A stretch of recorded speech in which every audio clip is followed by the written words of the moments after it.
Good morning, everybody. How you doing? What is going on, everyone? Welcome, welcome. Darkside Phil here, and welcome to a full and fun week of gameplay streaming. Welcome to what will undoubtedly be a very crazy week of gameplay streaming. Yes. Hold on. There it is. I picked up the thing upside down. I was like, where's the button? I'm pushing the speaker.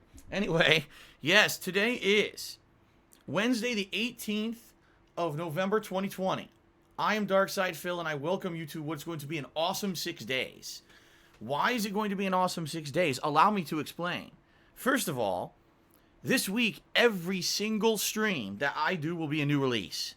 There will be zero downtime, because this week we are in the midst of playing 7 games.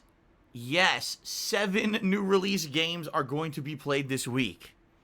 Okay? Pretty damned crazy when you think about it. And I'm both excited for that, but also a little worried. I'll be honest with you guys. I knew this was going to happen. We all knew this was coming. I told you guys that this middle of November was going to be the absolutely most insane time of the year for gaming, with so many new releases coming out to coincide with the release of the new consoles, right? By the way, I've absolutely been loving having fun with all of you. Every day playing these new releases, particularly on my PlayStation 5, which is my console of choice and what I'll be using basically for weeks to come. I don't foresee myself not playing on PS5 anytime soon, because all the games that I've been playing have carried over to the PlayStation 5, including even playthroughs that were just PS4 exclusive games can be played on PS5. So I don't see any reason to not continue these playthroughs on PS5, okay? And that's obviously a great thing. By the way, I should give a shout out to many of you who live over in Europe, because isn't it tomorrow you guys are getting your PlayStation 5s? I believe so, right? I'm pretty sure that's the case. And what I would like to say in advance is good luck, be safe getting your PS5s, and hopefully everything works out, because it certainly wasn't super smooth over here. All right? It just was not. It was a lot of pain and suffering, people trying to get their consoles. And, I basically I just hope that everything here will go smoothly for everyone over in Europe. All right? I don't know why you guys had to wait an extra week to get the console, but hopefully your time has come. All right? So, ladies and gentlemen, this week will be nuts, all right? 7 different games that I am balancing during the course of the week. It's hard for me to even, at the top of my head here, it's hard for me to even remember what I'm doing on a daily basis, because it's just so crazy, It's just so absolutely so crazy what I'm doing this week. So allow me to briefly go through the week's schedule, just so you guys know exactly what's going on this coming week. Now, before we get to that, FYI, guys, lots to talk about on this pre-stream. I expect this will be a longer one. Today, we're talking about the Game Awards. As you know, every year I talk about the Game Awards. This year, I have more to talk about than ever before, because I feel that they're more pertinent this year than ever before, and I want you guys to know my take on it. And I'm going to, it's going to have a segment of the pre-stream. All right, so FYI, I got a lot to say. Therefore, please bear with me. Let's get through the schedule first, and then we'll get to that. Okay? So, schedule-wise, what are we expecting this week? All right, today, this main gameplay stream will be the Call of Duty Black Ops Cold War campaign. 3.5 hours of the campaign of Black Ops Cold War live on the stream. For one to understand, the campaign uses a new engine that was designed just for this game, and apparently it's absolutely gorgeous, and a lot of people are saying it's great, although it's kind of short, around 5 hours long. But then again, every single every single Call of Duty campaign is usually that long. So, so that's the main stream. Later tonight, I'm continuing on with my Yakuza 7 playthrough. I will actually be downloading Yakuza 7. That is the PlayStation 4 version of the game to my PS5. I'll be importing my save file from PlayStation 4 Pro, and we will be continuing with the playthrough. There is no PS5 version of Yakuza 7 yet. They have stated that they will make a upgraded PS5 version of the game sometime in March. I don't want to wait till March to continue this awesome playthrough. So tonight, we'll be continuing on with Yakuza 7 on the late stream. That is at, excuse me. That is at 6:45 p.m. Pacific time. Okay? Tomorrow, Thursday, it will be Astro's Playroom on the main gameplay stream, and my goal is to beat it. I've basically gotten through roughly half the game at this point. I figure if we do one main dedicated stream of Astro's Playroom, I should be able to beat the final 2 worlds, maybe go back and find some of the hidden items I missed, maybe even platinum the game. The game is an outstanding demo for what the PS5 can do, both graphics and haptic feedback-wise, and therefore I definitely want to wrap that up. And the good thing is, if we beat that tomorrow, that is a game out of the way. We can get a game out of the way and focus in on the other major games, okay? So that's going to be tomorrow. Tomorrow night, it's Bug Snacks. Continuing on here on the live stream, 2 more hours of Bug Snacks. So far, I've played about 3, and we'll see how the game advances. The plot is getting ever more interesting as I play more Bug Snacks. Continuing on Friday, Demon's Souls will be the main gameplay stream. 3+ hours, finally a major session of Demon's Souls. Hopefully going to make some good progress there. I'm going to go back and beat up a boss that beat me up. We'll see what happens, okay? Friday night, Call of Duty Black Ops Cold War multiplayer session. I did a bunch of the multiplayer of Black Ops Cold War over this last weekend, and now we're going to do another session of that Friday night, okay? Saturday, Call of Duty Black Ops Cold War campaign will conclude, since it's around 5 hours long, roughly. It sounds like I should be able to wrap that up sufficiently during that daytime stream. If I do, then we'll just do some more multiplayer if there's extra time. All right, we'll swap over and do some more multiplayer. Saturday night, it will be the continuation of Assassin's Creed Valhalla on the late gameplay stream. Sunday, I'll be doing a major stream of Spider-Man Miles Morales, a game that I've only played a single hour of so far. So that should be interesting to finally dive into that one for about 4 to 5 hours. You know, we'll see how that goes. And then Sunday night, Yakuza 7 will continue. Another 2-hour late-night stream of Yakuza 7. And then on Monday, yes, that's right, I actually drew out the entire schedule for the week so far. Demon's Souls will continue on Monday with another 3 to 4 hour stream. And then Bug Snacks will be the late-night stream on Monday. So just listen to that. Call of Duty campaign and multiplayer, Yakuza 7, Astro's Playroom, Bug Snacks, Demon's Souls, Assassin's Creed Valhalla. Damn, that is so much to do in 1 week. And I understand there's going to be some of you who are absolutely clamoring for more of one type of game over another, and you may have to wait a little bit for it. And I apologize in advance if you can't tell from that schedule. Essentially what I'm trying to do is I'm trying to finish up what I can finish quickly so that we can focus in on the games that are going to take longer. So if I finish Astro's Playroom tomorrow, if I play the campaign of Call of Duty today and then again this weekend and I beat it, now we can focus in on the longer playthroughs that are going to take an extended period of time. Okay? Sound good? So that's why I'm doing it like this. Now, just so you guys know, on the fly, things can change. Alright? On the fly, I might adjust the schedule, and that's okay. That's one of the great things about me being a content creator and controlling my own destiny. I don't have to adhere to this 100%. If something changes, if we're playing something and I like something more than something else, I go, well, whatever, we're playing more of that now. All right? But the thing is, I kind of want to play a little bit of every one of these major games and not fall too far behind. If you haven't noticed, I'm playing Demon's Souls more than anything else this week. Yes, over 7 hours of Demon's Souls gameplay this week. Why? Because you guys want Demon's Souls. I know that. I know that among my viewership, there's a large group of people who like to see me play hyper difficult games. I get it. And let me tell you, Demon's Souls is a hyper difficult game. So, I understand that. That's why we're doing as much of it as we're doing this week. Okay? Fair enough? Fair enough. All right. Hopefully that sounds good to you. Okay? Now, FYI, there are more games being released. For example, I skipped Sackboy. I skipped Godfall. In addition, this week, in 2 days, it's the release of Hyrule Warriors Age of Calamity on the Switch. Now, these games are all well and good, games that I would be interested in playing, games that I definitely would like to at some point check out. But, at this point, they're not going to be played. Why? I'm already playing 7 games. That's why. That's way too many to be juggling at once anyway. There's no way I could be a responsible content creator and adopt more games to the schedule. I'd be out of my freaking mind. So that being said, all right, I will be checking out those games likely after we wrap up some of the current playthroughs that we're doing.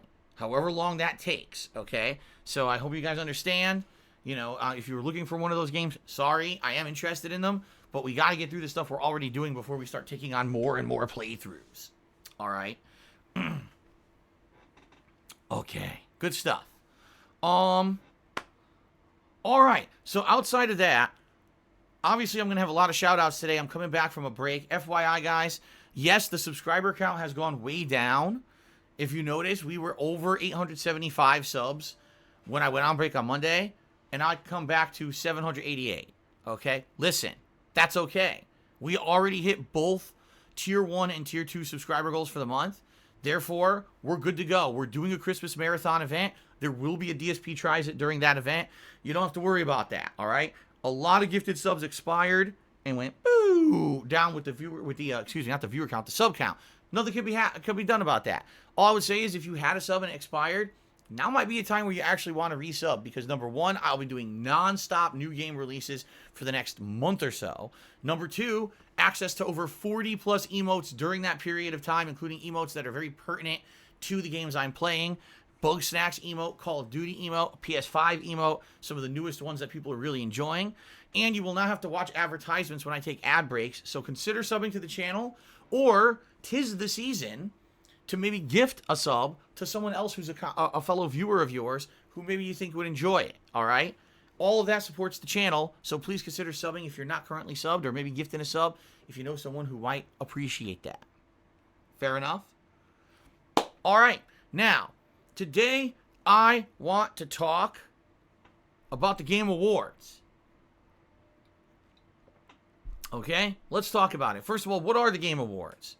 The Game Awards are a yearly event run by Jeff Keighley, who is one of the major people who cover video games. I don't even know what to call the guy, because this guy went from being like kind of a host of different shows to ended up being an independent, really, I guess you would call him an entrepreneur. He basically, you know, is involved in so many different things when it comes to gaming. And the Game Awards is his yearly baby. All right. Now, the way it works is games get nominated from various sources. Okay. Usually, he tries to go to people, insiders in the industry, whether it's journalists, whether it's actual game developers themselves, whether it's people who actually work on various aspects of games. And he goes to them and calls them the jury, and he uses them to basically name nominations for various categories, whether it's most accessible game of the year, best RPG, you know what I mean, different categories, and of course, game of the year is the big one, all right? So why am I talking about this? First of all, I just need to reiterate something I reiterate every year, all right? Because people don't seem to understand it. But much like the Oscars or any other kind of big award shows, the Game Awards are not official, and in reality, they don't mean anything. The Game Awards are just a way for the industry to kind of celebrate itself and to give credit where credit is due, where they feel that people really worked their asses off that year making great games, and that's all well and good. But people who treat the Game Awards as if they are the Bible truth, undisputable fact about video games need to get a reality check, because that is not the case. Everyone has different tastes. Everyone has different opinions. Everyone is welcome to those tastes and opinions. And just because the Game Award says this was the best game in this category this year doesn't actually mean that that's objective, okay? And I think a lot of people, sadly, in this modern era, they basically just kind of take an award show, like, let's say the Oscars. Oh, well, if it said that's the best movie of the year, then that's definitely the best movie of the year, and everything else sucked. It's like, what? No, absolutely not. That's not how you're supposed to take it. If anything, you should use these award shows as a way to open your eyes to maybe a few games and things you haven't played this year. And wow, I'd never heard of that one. Maybe I'll go check it out, right? Versus, oh, well, this game won, so that's sour grapes because I didn't really like that game that much. And so I just don't like that mentality. People need to be way more open-minded about all of this, okay? That's my take on it. People need to stop believing that it's just objective truth. Well, This game was just Game of the Year, just accept it. Like, what are you talking about? No, it was Game of the Year during the Game of the Year awards. That's not everyone's Game of the Year, you know? Okay, so anyway, why am I bringing this up? Because this morning, all the nominees for the Game Awards were announced, and of course, even though there's many different categories for people to vote on, the one that everyone's talking about is going to be the Game of the Year nominees, okay? So the Game of the Year nominees for 2020 are as follows: Animal Crossing, Doom Eternal, Final Fantasy VII Remake, Ghost of Tsushima, Hades, and The Last of Us 2. Okay? Now, I have a few things to say about this. First of all, out of that listing, I don't think I disagree with a single game. I don't. I think that every game there, for various different reasons, deserves to be on that list. Okay? So that's a good thing, okay? It's not like, oh my god, there's a game that's on there purely because of some weirdo reason, and, you know, in reality that game sucks ass or anything like that, okay? I feel every one of those games is deserving. Now, which game on there your personal pick for Game of the Year is, that's definitely up for debate, and everyone's going to have a different take on it, all right? But the first thing... The first thing that I have to say about this when I hear this listing, okay, I'm sorry. Now, I hope everyone will listen to this and take heed. You're telling me then that out of the ridiculous amount of new releases that just came out this past week, none of them are good enough to be a Game of the Year contender? Really? Assassin's Creed Valhalla, Yakuza 7, Spider-Man Miles Morales, Demon's Souls. I mean, these are games that people have been anticipating all year long. People are saying Demon's Souls is literally the best launch title ever for a console. None of those games are good enough to be nominated for Game of the Year. Now, here's the thing. All right, here's the thing. I feel maybe some of them are. Now, I'm not qualified to answer that. Why? Because the games just came out. I just started playing them. And if I just started playing those games, all right, I can't say, oh, they're definitively a Game of the Year contender for me. You guys know, for me, when I look at the end of the year stuff, Game of the Year awards and stuff, I don't do it till early January, okay? Because I want to get far enough into all the games, if not beat all the games, that I'm going to consider nominating for my countdown, that I have enough knowledge under my belt to properly do so, okay? So here's the problem. The Game Awards are too early. Jeff Keighley always has his Game Awards in early December. Why? Is December not part of 2020? Like, you know what I mean? Like, this doesn't make any sense. And then what ends up happening is, he says, oh, well, any game that came out after this cutoff of nomination can be nominated for next year. That's great, but let's be honest here, all right? How many people are going to be talking about Assassin's Creed Valhalla, Yakuza 7, and Demon's Souls in 2021? The game came out this year, and everyone's playing it now, not next year. So innately, I hate to say it, this Game Awards is flawed. This is something that I feel needs to be fixed, okay? You can't have a Game Awards show that excludes a ton of the major releases of a year because you decided to run your Game Awards early in December, which makes no sense. The year's not over yet. If anything, the Game Awards should be held in January. That would make way more fucking sense. Then you could include every game and have time for people to actually play and nominate every good game of the year. Why is it being held in December? It makes no sense at all. Okay? So that's number one. That's my take on that. Okay? Number one. Number two, I don't understand, nor do I feel that the Game Awards are transparent enough, okay, on how these actual games are voted on.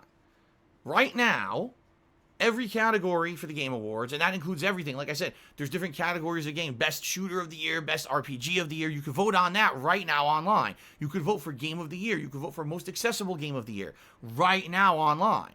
That's all available. Okay? That's great. But there's also, with these Game Awards, this unseen factor that basically, Jeff Keighley decided there's a group of people who are games journalists, who are game developers, who are people who are in the industry, who have a weighted vote when it comes to what actually factors into what wins these awards. I hate to say it, if you look at our American electoral system for the president, which I know we don't want to talk politics, everyone's so frustrated with American politics right now. But the way it works is there's a common vote, which is the basic voter voting for a candidate, but then there's the electoral college, where based off the common vote, there's a weighted amount of votes for electorates, and that weighs into who actually becomes president. It's confusing as fuck.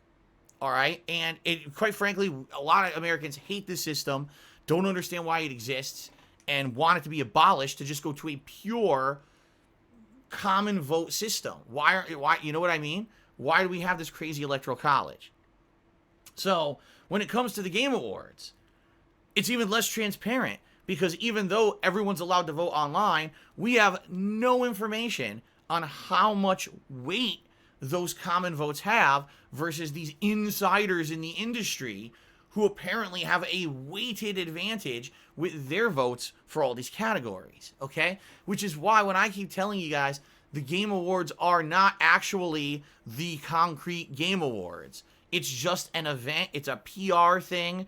There's a lot of money involved in it. And let's be honest, it's a way for the games industry to kind of pat themselves on the back rather than it actually being a legitimate award show.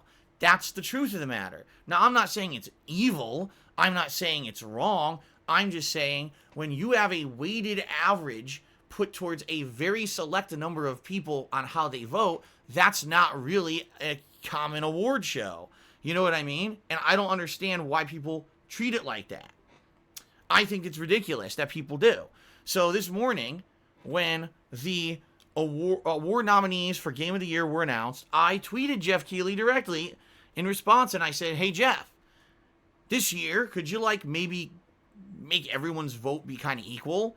Because usually you have these groups of journalists and other insiders who have weighted voting, and I hate to say it, but with these nominees as is, let's be honest here. There was one game this year that was incredibly polarizing among gamers, all right?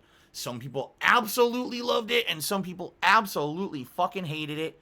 I found myself somewhere around the middle, but just because I had actual valid criticisms of the game, people categorized me as some kind of a villain because I didn't kiss the game's butt.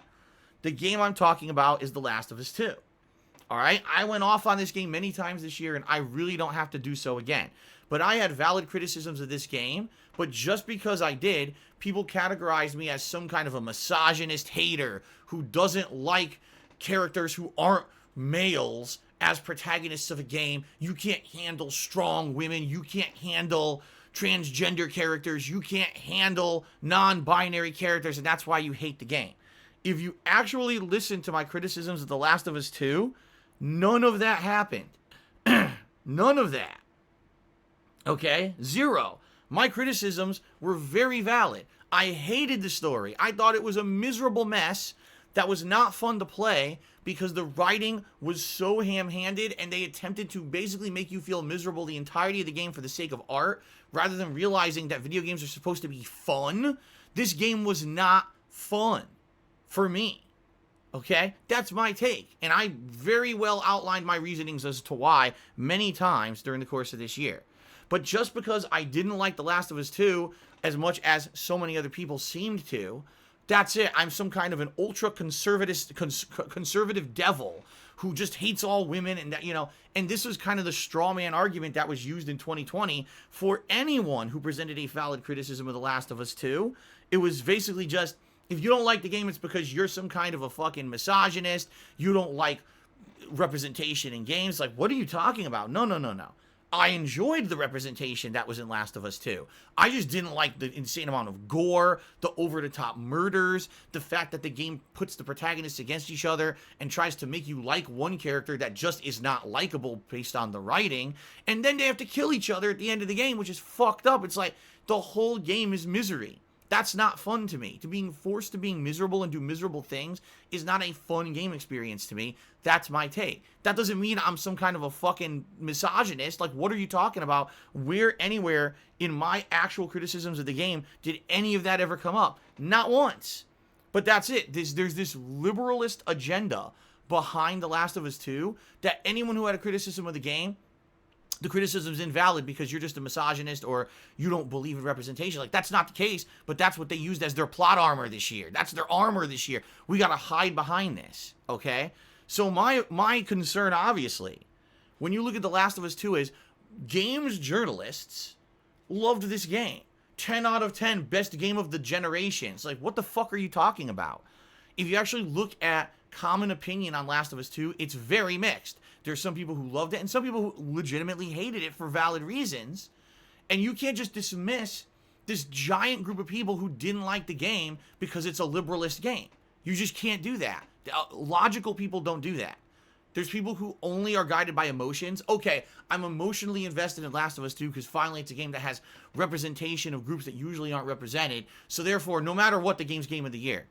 Like, no, that's actually not how this works at all. Logical thinking minds have to weigh and balance factors of a game. Last of Us 2 does a lot of things right. It's the most accessible AAA game in history. There are people out there who, for the first time ever, were able to sit down with a AAA release, which normally they're not able to play and they feel left out and completely ostracized from the gaming community because these games are not playable to those who have a handicap. And they were able to play The Last of Us 2 from start to finish. That is an amazing milestone accomplishment. And the game should be praised and lauded and held up as a shining example of what should be done in accessibility for the future. But just because that's the case doesn't mean that the game is immune from criticism. And that's what I don't like about The Last of Us 2. I look at these game nominations and I say, these are all well and good, and I agree with everyone that they should all be nominated for Game of the Year for a various reason or reasons. But if you have a weighted amount of consideration for a group of people who, mostly games journalists, kissed the living shit out of The Last of Us 2's ass and gave it perfect scores, 10 out of 10, when the game had lots of flaws that they ignored because of their liberalist agenda, okay? That makes me worried this game will be, by default, voted in as Game of the Year, even if all the common votes say otherwise, right? Just because you give a weighted advantage to the liberalist journalists out there, oh, Last of Us 2 is Game of the Year no matter what. And that's bullshit, because sadly, there's a lot of people out there who believe that the Game Awards are the end-all, be-all of the best games of the year when it's not. Number one, the Game Awards don't even consider games from November and December. So how is it a valid Game of the Year awards? It's not. Number two, it gives weighted average to people who have an agenda. So I'm sorry, bullshit. I call bullshit, all right? Now, by the way, this doesn't mean that Last of Us 2 will actually end up winning Game of the Year. I'm just saying that if it does, that is major cringeworthy bullshit. And sadly, I hate to say it, if Last of Us 2 is named Game of the Year at the Game Awards and they don't put a giant fucking asterisk next to it explaining that it was actually the most controversial game of the year, then it's not valid at all. You have to explain in context what's going on, because there will be people who will not understand the context and just believe Bible truth that's the best game of 2020. Ignoring so many different games, okay?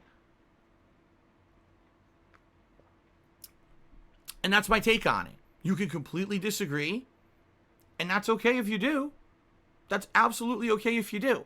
But I feel that if you're running a Game Award show, you have to have some kind of responsibility to make sure that the results are valid. And when we saw so much bias this year with how people looked towards The Last of Us 2. By the way, both ways. Because as for as many people who absolutely kissed the game's ass, there were just as many people who hated on the game because, you know what? They were misogynist idiots. And those people also shouldn't be valid. They didn't even play the fucking game. They just sat there and shat on it because they're a bunch of fucking idiots who just want to hate on anything that's not standard. Oh, there was no male protagonist hero, blah, blah, blah. I can't handle that Abby is a powerful woman. Yeah, those idiots need to be fucking, just like the morons who are pushing the liberal agenda, those complete opposite conservative idiots also need to be fucking pushed to the side and not listened to, because they're morons too, just as much. All right? So, for me, my take is, I like the Game of the Year award nominees, but this is a year that's so unique. A year that's so... Everything was divided this year, right? this year was such a year that was so fucked up because of COVID and everything. Everyone was at each other's throats all year long for every little reason. And you could literally look at this situation and be like, well, fuck, here we go again. Now, what happens if a game like this wins Game of the Year? Everyone basically ignores all the other games, which isn't fair, right? I don't know. Like, for me, I really feel that Jeff does a great job with what he does. He's very professional, but at the same time, sometimes you need to take a step back from what you're doing and stop listening to everyone who's praising you constantly and saying that you're the best person ever for doing it this way, and instead take a look at an outsider's perspective, right? Like, I didn't want to be involved with all the embroilment, controversy, and nonsense of The Last of Us 2 this year, and even I got wrapped up in it because people are just idiots. So, you know, this is like a big potential for disaster if we get something that is ridiculously controversial happening here as a result of a stupid a Game Award show that literally should not be taken as facts as what's the best game of the year, but people do so. It's just like IGN and GameSpot, they give number scores to games and people just believe that as the truth instead of looking at the actual text of the review. People will say, oh, that was game of the year, and just believe it without seeing the asterisk that says, this game was a hotbed. A lot of people liked it, a lot of people didn't, but these people liked it because of this, and this people liked it because of that, and you have to understand that even though a lot of people like it, you may not like it, and here's why, and blah, blah, blah. You need to have that context, and without context, you know, how can you even care about these awards? So anyway, that's my take on it. You can right now vote on the Game Awards. If you go to their website, you can vote on a ridiculous amount of categories. And you should. If you are interested in this subject and this topic, you absolutely should vote. But you have to understand, excuse me, you have to understand that sadly, your vote is not weighed as much as someone else's who's a journalist or an insider in the industry, which I think is ridiculous. I think that it should be a common vote determining what wins the Game Awards. So, that's all I have to say about that. You can disagree with me. And that's okay if you do. I'm okay if you disagree with me. Really. I'm not going to say that you're some devil, like I was called a million times this year, because I didn't love The Last of Us 2. Okay? Okay. Fair enough. There you go. Now, tons of people...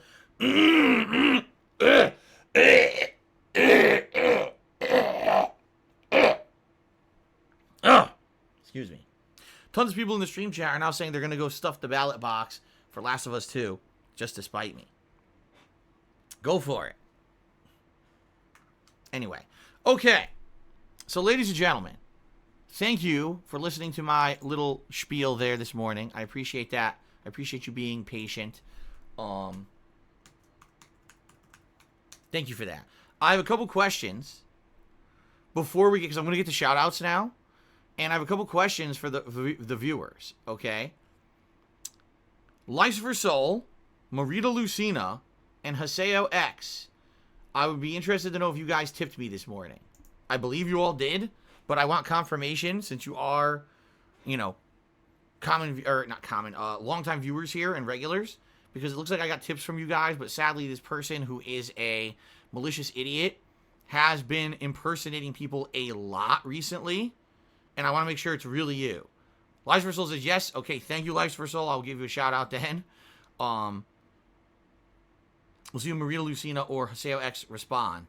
And again, I'm sorry I have to do this. I don't like having to do this. I wish I could just trust, but I can't. This person actually has been malicious behind the scenes, has been doing tons of fake tips that have been, you know, hurting me behind the scenes. And I need to confirm when I get tips like this if it's really you guys or not. Okay? Marita Lucina, are you even here today? I know Lies for Soul is, and I believe Haseo X is.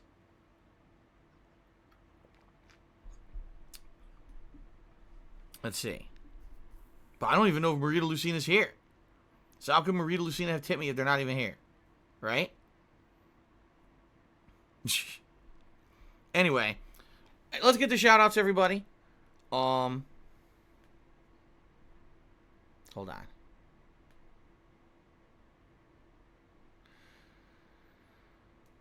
Let's get to shout-outs.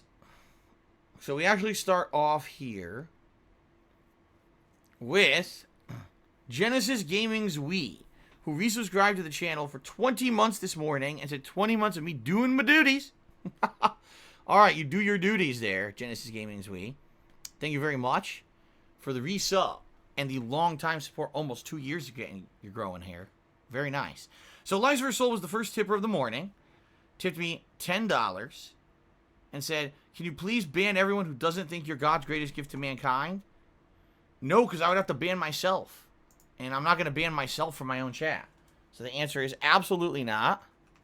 I cannot do that. However, I can thank you very much for a $10 tip this morning to getting the tipping started. Thank you very much for that. Okay. Freudian Slit cheered. And that's actually the first tip of the day. Excuse me, first cheer of the day. And Freudian Slit says, can you ask the people who like Cloud for Final Fantasy VII how they could support some beta male blonde with stolen soldier valor who stole his best friend's girlfriend and his identity right before he dies protecting Cloud and fakes some mental disorder when he is caught? Forget Cloud, he's a loser.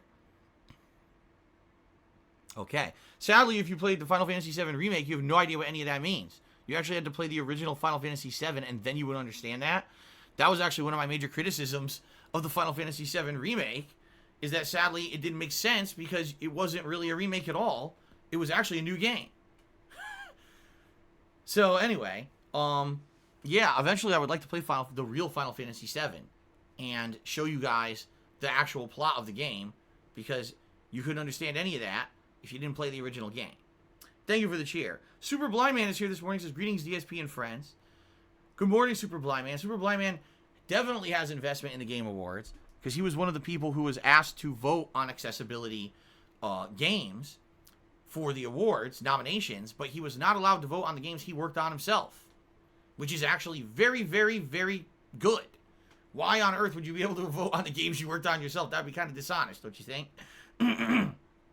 So good morning, sir. So Super Blind Man was basically trying to tell me that that everyone can vote on the Game Awards, which is great, and I'm glad that that is the case, that everyone can vote. I just wish that we knew the weight of everyone's votes, which is never disclosed, and that's not very fair that everyone votes publicly and then other people override them. You know what I mean? But good to see you this morning, sir.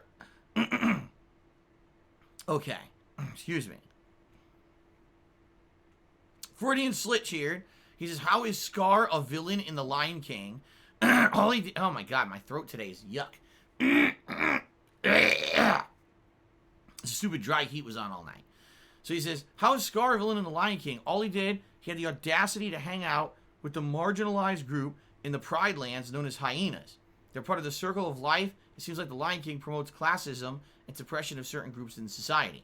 It's true. It's absolutely true.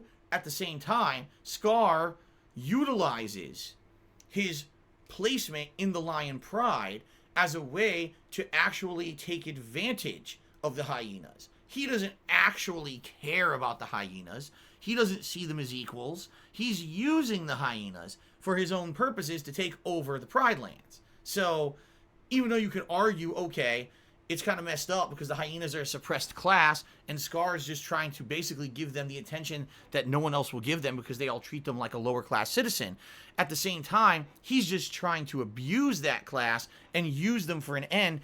Does he legitimately actually care about that class? Probably not. Do we know that? No. We're not inside the mind of Scar. But the fact that he talks down to them constantly, calls them idiots, and basically treats them like dopes and dirt, you know, yeah, that's what we would assume. By the way, at the end of the movie, the hyenas very, very much turn on him because they realize that he is just using them. So, there you go. Lion King political talk. Knight in the DSP Army cheers says, Sire, chat morale would improve if you just started playing the game. That's great. It's too bad that I do a pre-stream every day where we can talk about these fun topics, and that way when we get to gameplay, we can kind of focus on that and not have to be talking about controversial topics all day, because I don't like my stream being derailed by that shit. Okay? There you go. Rob on Wheels is here, and he did a 1600-bit cheer. Thank you very much, Rob on Wheels. He says, hope you and your good lady had a good day off in peace and comfort. Well, we had a lot to do yesterday. My wife is still not 100% herself. She still has residual pain in her mouth from her tooth issue. And she's still on meds. She's still using medicated mouthwash. But she definitely is getting back to herself. She could actually eat now for the most part. So we actually got to have like a normal meal that wasn't mush yesterday, which was nice. We went out and did a few things, even though we didn't do as much as we usually would. In fact, while we were out, her pain medication wore off, and we had to get home so she could take more. But, you know, it is what it is. It was still a nice day off. I did get to spend a lot of time with her, which was nice. So, yeah, it was a good day overall, okay? Was she on a liquid diet? I mean, for the most part, she was, you know, drinking liquids, usually ice-cold liquids, to try to numb the pain. And she was eating things like mushy, like she would make toast in the morning with jelly and just try to mush the toast into her mouth because she couldn't even open her mouth all the way to chew. Her mouth was completely swollen. Not good. But now she can actually eat. So here we go. So Marita Lucina, who I don't even believe is here today, supposedly tipped me $10 and said something, right? Marita Lucina, are you here today, and can you confirm that this was you that tipped me $10? Because I see that you are here in the chat, but I need to confirm this is you, and if not, I need to ban this person and refund the money. But I want to know if this is really you or not. In the meantime, I'll go on to the next shout-out. So Super Blind Man cheered and said, some of these games are indeed good enough to be Game of the Year. I think all of them are. Oh, wait, I see what he's talking about. I read this wrong. He's saying, in regards to what I said, how basically the Game Awards don't include all the games from the end of the year window. He's basically saying he was involved, and he'll say that I'm not aware of what the nomination window is. You're right. You're absolutely right, Super Blind Man. I don't know what the nomination window is at all for Game of the Year. My point is, how do you release Game of the Year nominees this morning for games that aren't even out a week yet, and the common people haven't even had a chance to sufficiently play? You know? So if those games were considered, that's not fair either. They just came out. How can you say that's part of Game of the Year nominations when, you know, no one played them yet? I just think it's stupid. These awards need to happen in January. If you're going to legitimize these awards, you need to have this happen in January, because if not, you get a jumble of games near the end of the year, November, December, right, that now are not going to be considered till next year when no one even is thinking about those games anymore, right? Anything we're playing right now, within a few months, likely you're not thinking about those games anymore. Next month, we've got Cyberpunk. That's going to probably blow people away, let's be honest. And a lot of people are going to be thinking about that game. Now we can't even talk about that for Game of the Year till next year. What? You know, I just don't like this process. I think there's a lot of flaws that can be fixed in this process. Just by looking at it objectively. I think it can definitely be improved. Okay? Team Gardenator cheered. He said, I want Persona 5 Royale to be, or is it Royale or Royal? I don't know if it's Royal or Royale. Okay? But he says, I want Persona 5 to be in the Game of the Year list, not Last of Us 2 in my opinion. Well, a lot of people actually agree with you. They said that was one of the best games of the year, and it's not in the list. It looks like they just kind of picked one RPG, and the one that they went with was Final Fantasy VII. So some people obviously are gonna agree with that, and some people are gonna be pretty upset about that, right? Yeah, what can you do? I'm being told there might have been overnight cheers from Golden Colts. They're not showing up in my Streamlabs. I just refreshed twice. They're not there. So Golden Colts, I guess, thank you for the overnight cheers. But, they're not there, and I'm sorry. I would give you a shout-out if I could see them. I can't see them, dude. I don't know what happened there. Okay, so I've not heard from Maria Lucina, so I guess I'm going to ignore this tip. Because they've not responded and said that it was them. So I'm just going to act like it's not real. Okay? Timbo Slice cheers as you realize award shows dated for current year happen all year round. Why would Game Awards be different? Demon's Souls is a remake and should not be nominated. Final Fantasy VII is a remake. So then it should not be nominated, yet it's one of the Game of the Year contenders. So you've already been completely made invalid. And I've already told you why I feel that the Game Awards should be in January, so I don't have to reiterate myself. Frog Detective did a 100-bit cheer and says, you say the awards don't matter and aren't objective, but then you go on a 15-minute rant about which games were excluded. I did. I talked about which games. Well, it wasn't a 15-minute rant. It was more like a minute rant about games being excluded. It's your stream. You get to talk about whatever you want. It seems to me you care a lot about the awards. I don't really care a lot. What I care about is that other people care. I don't care about the awards. I don't watch them.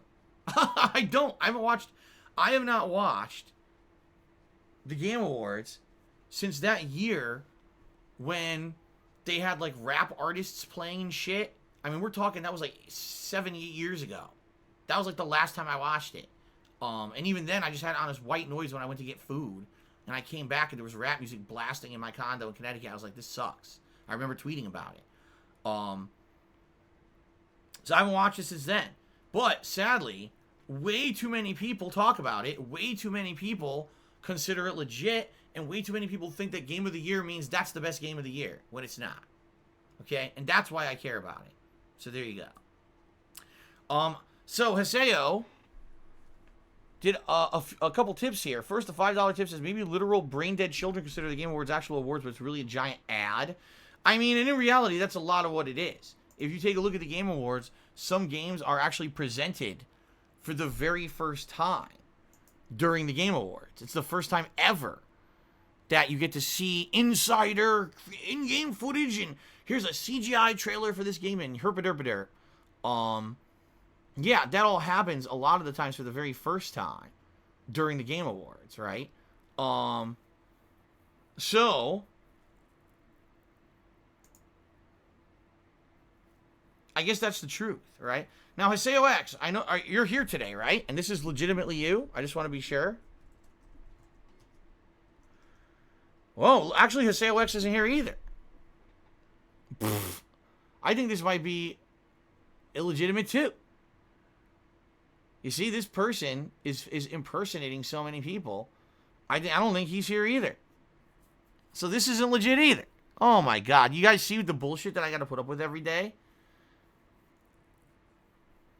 This is ridiculous. So all these tips are fake. Yeah. I got 1, 2, 3 fake tips here. Well, I'm just going to go ahead and I'm going to fucking refund them.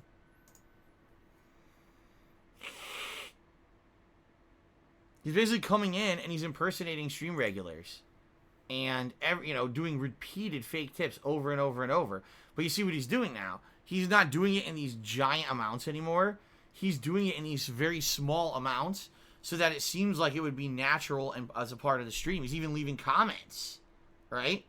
He's even leaving comments that are pertinent to what I'm talking about, but they're not legit. These are all stolen credit card tips. Unbelievable. So there you go. So now I have to change the tips amount because it's wrong. And I'm just refunding these fucking tips right now. Yes, Technical 2070, I'm aware yours is legit. Thank you for that. There we go.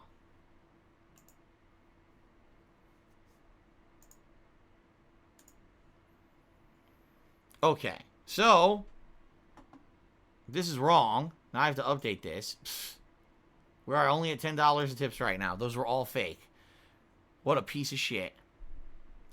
Okay, continuing on. Diocletian has gifted us up to Rick Steves Europe. Congratulations, Rick Steves Europe, and thank you, Diocletian. I appreciate that. Let's see here. Henry here, he says, I watched a video from streamer Moisture Critical. He talked about how people from Reddit are making posts and emailing him thinking he's addicted to buying Yu-Gi-Oh cards. His stance was that buying cards and opening packs on stream help with revenue from gifted subs. People don't know what they're talking about and acting like a financial advisor. This reminded me of you, and I'm like, however you spend your money is none of our business, and you can buy what you want. Well, if this guy, I mean, I don't know anything about this guy.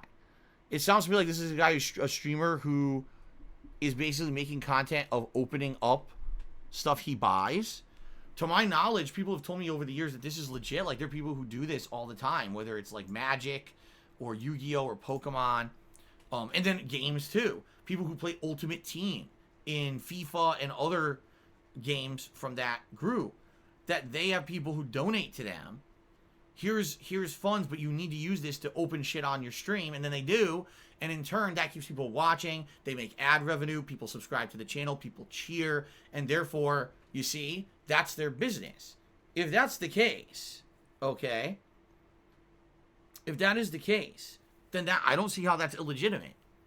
Okay? If there's someone who literally is just doing this for their own personal pleasure, I just sit here opening these packs because I dropped all my money on it, and I want to do this, because I'm into the gotcha culture, right? the gotcha game culture where I just want to drop money, open, loot, loot, loot. If you remember, I did a little bit of that with Overwatch. And didn't I also do that with Hearthstone, where I spent some money opening stuff, and, you know, it was like, oh, what did I get? What did I get in the pack? What did I get, right? I mean, recently I just did a little bit of that with Genshin Impact, except I didn't spend any money. That was just the free pulls that I earned by playing the game, right? So let me put it this way: if it's part of your content, if it's something that contributes to the content you're putting out and adds to the quality, I don't see the problem with it. Okay, but yeah, if it becomes to the point where it's like an addiction, and the only reason you're doing it is because you want to do it for yourself, you know, then obviously it's not. I guess it's kind of a gray area. I don't know anything about this guy, so obviously I can't speak to it, right? I don't know anything about the guy, so I can't say one way or another, right? That's up to him, to his. If anything, ultimately it's up to a content creator's audience to determine the validity of what they're doing, because that's what it is. If you're a content creator in 2020, chances are it's all about crowdfunding. It's all about pleasing your viewing audience.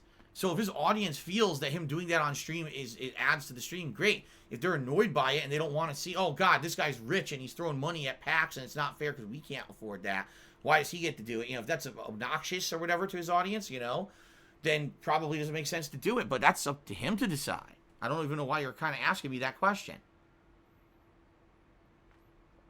Chimera Dog Cheery says, what makes you think people just assume that every game that didn't win the Game of the Year awards is bad or not worth playing? I didn't say that. What I said is, sadly, a very unfair amount of attention ends up being given to whatever game wins the Game of the Year awards. Last year, a lot of people were talking about Sekiro. A lot of people liked Sekiro. And then as the year went on, people just talked about other games way more. And for a lot of people who like From Software games, myself included, we enjoyed Sekiro, but we felt, man, Dark Souls is better.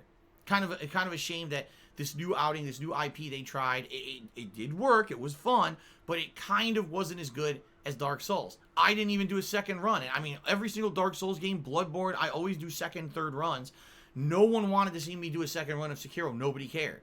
I wanted to do one, everyone said, no, don't do it, skip it. That's never happened before with a From Software game.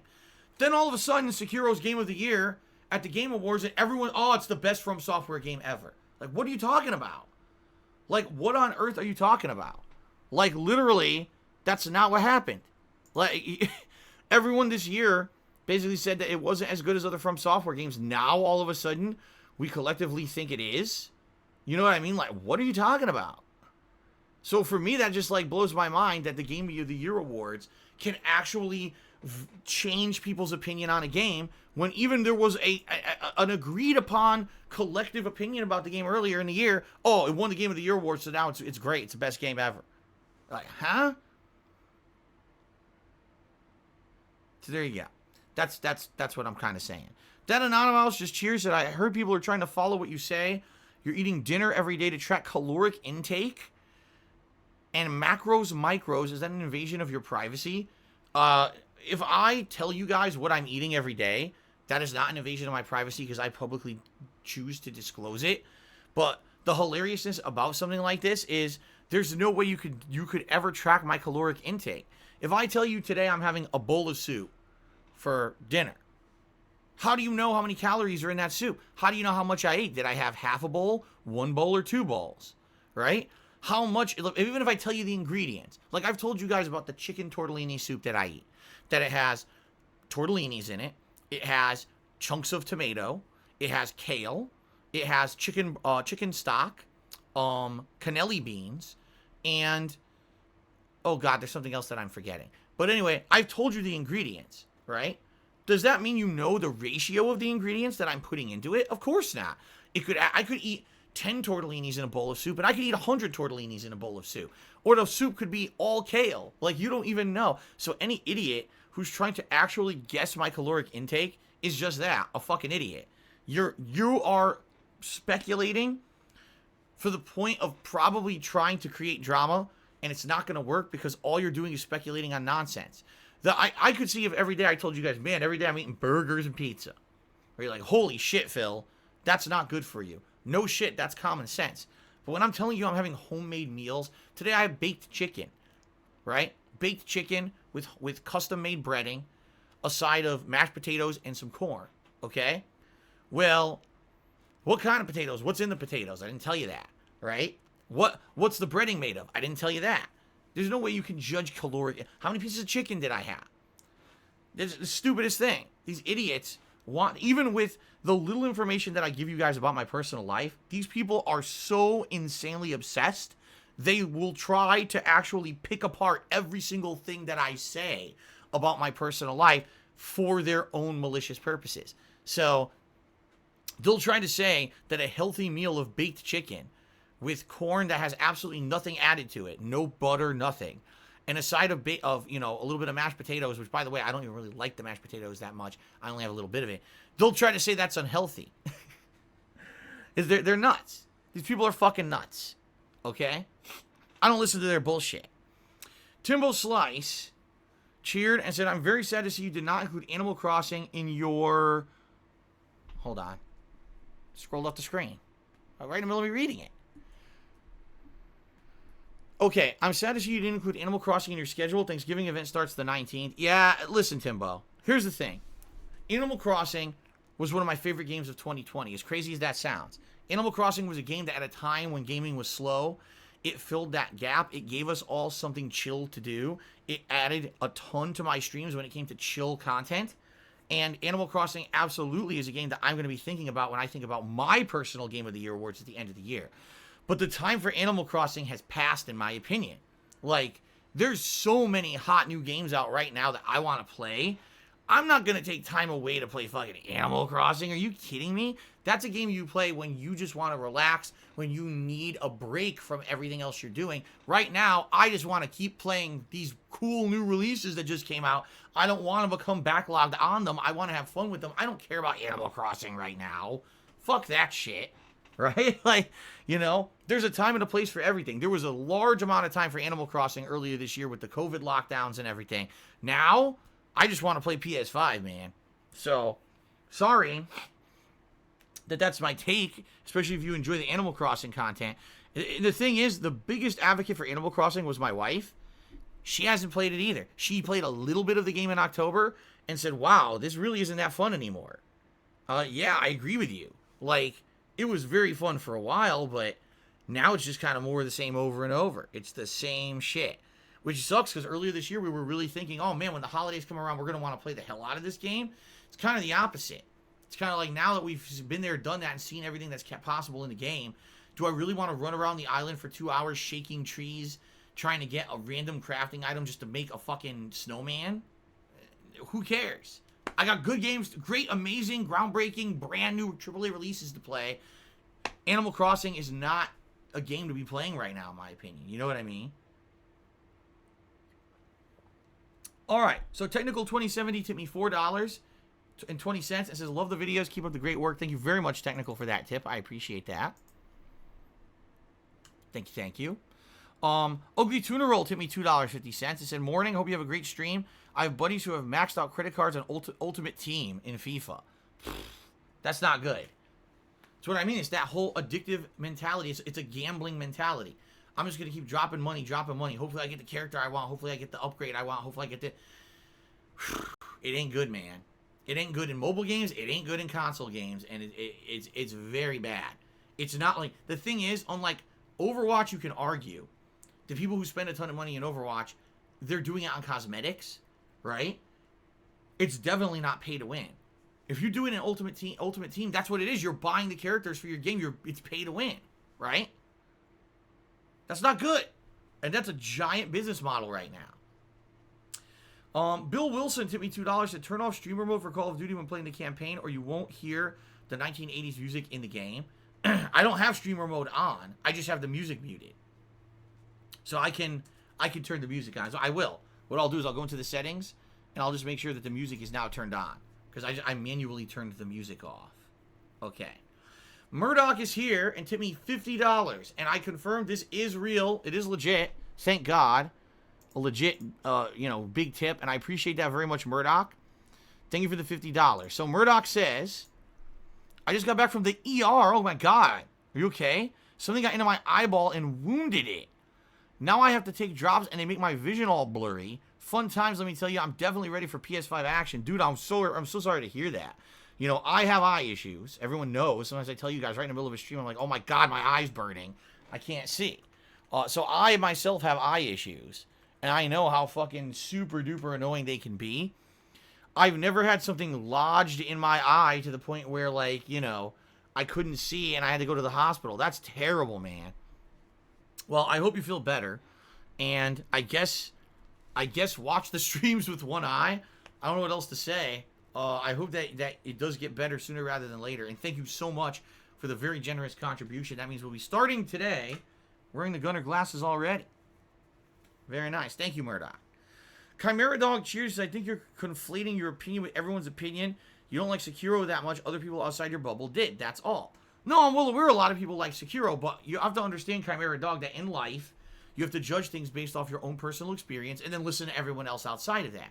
In my personal experience, I actually really liked Sekiro, although I do feel it's a more limited game than Dark Souls. When you replay Sekiro 2, 3, 4 times, you're still playing exactly the same game and the same experience with minor variations. When you play Dark Souls, you can have a completely different experience because you can do different builds, different weapons. It's varied. In Sekiro, you always have the same sword. You're always parrying the fuck out of the entire game. You see what I'm saying? Now, based off my own personal experience, I actually liked Sekiro enough. I wanted to do a second playthrough of it. And I was told in a resounding fashion by my audience, no, we don't want that. That has never happened. In all the years I've covered From Software games of this type, Demon Souls, all 3 Dark Souls games, and Bloodborne, every single one of them people wanted multiple playthroughs. Go back, replay it, different build, very exciting. This game, it was like, do not play it again. We've seen it. You're good at parrying. We don't care. You know, basically, the consensus was there won't be enough variety in your second run. If anything, your second run, you're going to do better than the first because you kind of did really well with parrying at the end of the game. And therefore, we don't want to see it because you're just going to basically steamroll the game, and that's not fun to us. Don't play it again. You see? So, when I look at that, I'm like, damn, that is a game from the same studio. Many similarities to their previous games, and people just don't want to see any more of it. That is a giant notice to me that this game is not as good as previous From Software games. Alright? And I'll be honest with you. When I was playing the game, that opinion was a mixed bag. Some people loved it. I mean, holy shit. People like Swaggins were in love with this game, saying it was like the best game ever made.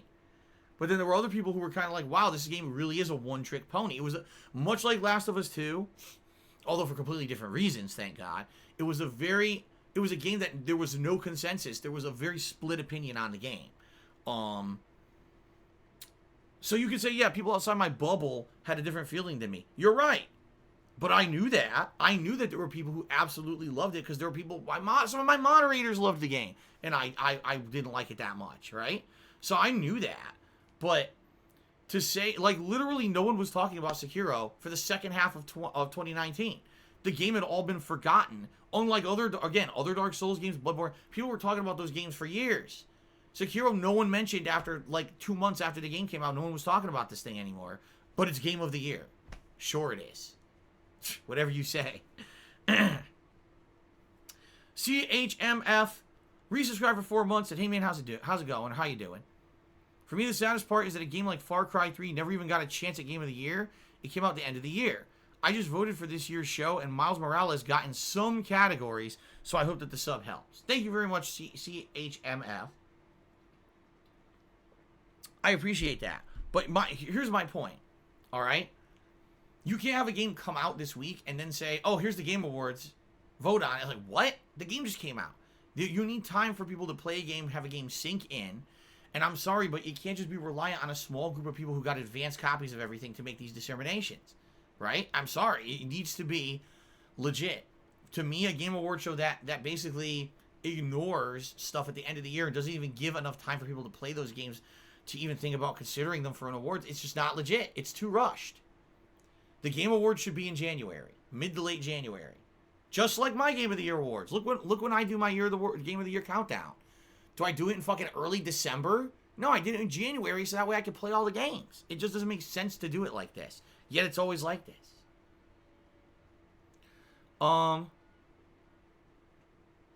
Bill Wilson to me another $1 to remind me to turn on the music in Call of Duty. Yes, Bill Wilson, I know. It's the second tip now where you said that. Don't worry. We will turn the music on before we start the campaign. I promise you that. Okay?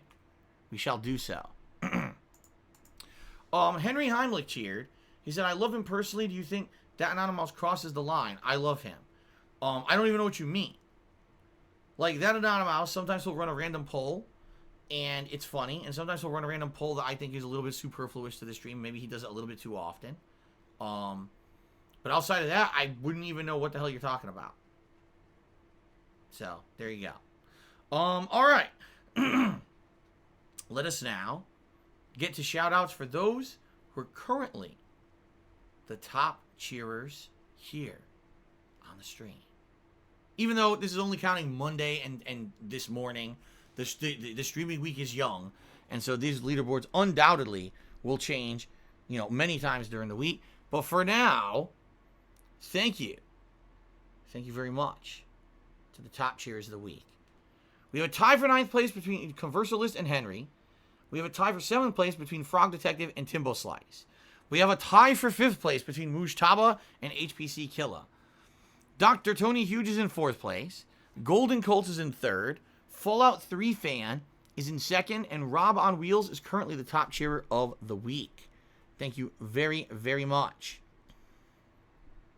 Now, also, thank you to those who have supported the channel by gifting subscriptions so far this week. Diocletian gifted a single subscription. Hot Hand Heck gifted 5 subs. And Murdoch, so far this week, has gifted 10 subs to the channel. Thank you very much, Murdoch. I appreciate that very, very, very much. Now, as I was doing these shout-outs, I received a 500-bit cheer from Retro V83, and actually that propels him into a tie for 5th place for top cheer of the week. I felt I should give credit where credit is due there, so thank you, Retro V. Let's get you, well, actually, I would say let's get you on the leaderboard, but no, Rob on Wheels is still the top cheerer. Thank you, Retro V, for that. Also, Snooty Roo did a 100-bit cheer and says, hey, Phil, have you considered that the Game Awards track games released from November to October instead of from January to December? Yes, and my point is that's stupid. You can't say it's Game of the Year when your awards don't include all the games from that year. Game of the Year 2020 does not exclude games that came out in 2020. Do you understand? Just logically, that doesn't even make sense. I'm sure there's reasons why they do it that way. It's probably because of money. To be honest, probably has something to do with money and promotion or some kind of a time period. I'm sorry, it doesn't make sense. Logically, the Game of the Year award should be held in January so you can consider every game that actually came out that year before. That's a logical take on it, okay? Retro V has now done a 400-bit cheer. Thank you, Retro V, for all these cheers this morning. I appreciate that. All right. So, ladies and gentlemen, that is the pre-stream for today. I'm just trying to think, is there anything I forgot about? I don't think so. I think I covered everything I wanted to cover. I think. Oh my goodness. Yeah, I think I covered everything. Okay. All right, folks. So that is it. What we're going to do is we're going to take a short break. I'm going to use the restroom. All right. And when we come back, I'm going to turn on my PS5. By the way, today was disinfecting day for the office. And I had to disinfect my DualSense and my Pulse 3D headset for the first time and everything else. So hopefully everything here is is nice and clean and will prevent me from getting ear infections, even though I know now that I'm playing PS5, I'm wearing these noise isolating headphones every single stream. I know it's creating a humid environment in my ear. What I think I need to remember to do is when I split the part, because I usually do hour-long parts for YouTube, but when I'm splitting the part, I need to remember to take the headphones off my head for like a minute and just take a brief break. Okay, an ear break. But yeah, the office has been disinfected. So we're good to go here. And I'm excited. This week, every single game I'm playing this week is going to be on PlayStation 5. That's going to be cool, dude. So, Angelo Besha just cheers. I'm playing Far Cry 5 on PS4. It's a glitchy piece of shit with god-awful AI.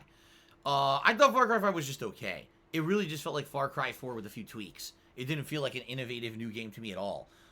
It was just way too similar to the previous outings. So I'm hoping with Far Cry 6, which is coming out next year, they actually add some innovation. It's not just the same game now on PS5 with better graphics, you know? That's kind of how I felt it was. Okay. So, ladies and gentlemen, break time. I'll be back in a couple of minutes here, and we will begin with... In fact, you know what I'll do? Why don't I turn on the PlayStation 5? Hold on. And you can listen to the nice calming dashboard music. How about that?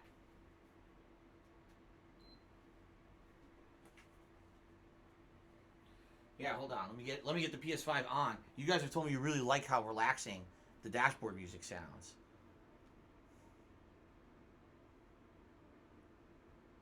It's booting up right now. There we go.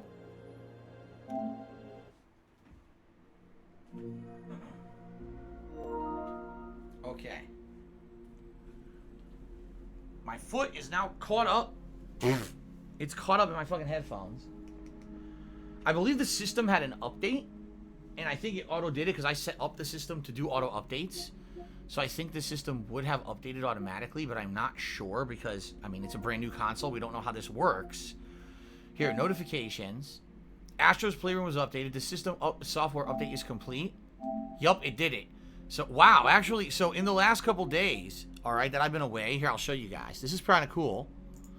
You know, I set up the PlayStation 5 for auto update. So it updated Spider-Man Miles Morales. Oh, no, actually, so this is Monday night. It updated Astro's Playroom, and it had an update here, but I clicked on it and it went away. It updated the PlayStation 5 console for me. The console had an update. I think it was like 800 megabytes or something like that. What it's supposed to do is basically add stability to the console. Great, I guess. More stability is good. A lot of people were complaining about game crashes and stuff. Lucky for me, I haven't had one yet. So, yeah, it auto-updated for me, which is really nice that I don't have to do anything. But then again, PS4 did the same thing. All right, so let's take a break. I'll leave this nice, relaxing dashboard music on for you guys. And then when we come back, it's time for Call of Duty's campaign, all right? Archtech tipped me $1. I noticed you have PlayStation 5 boxes behind you for a while. Why is that? Most boxes are reserved for trash or some other place. You're not promoting Sony for doing that. No, it's because the PlayStation 5 is a very exciting thing for me that I get to cover this console at launch. Everything I'm doing is on PlayStation 5, so why not have some nice scenery for my streams? What's wrong with that? Do you have a problem? Maybe you're anti-PlayStation 5 and you're being paid by Microsoft to try to say negative things. Is that the case, Archtech? I think we're going to have to do some research, look into your sources here. I think maybe there's some collusion. All right, anyway, let's take a quick break, everyone. Thanks. I'll be back in a few.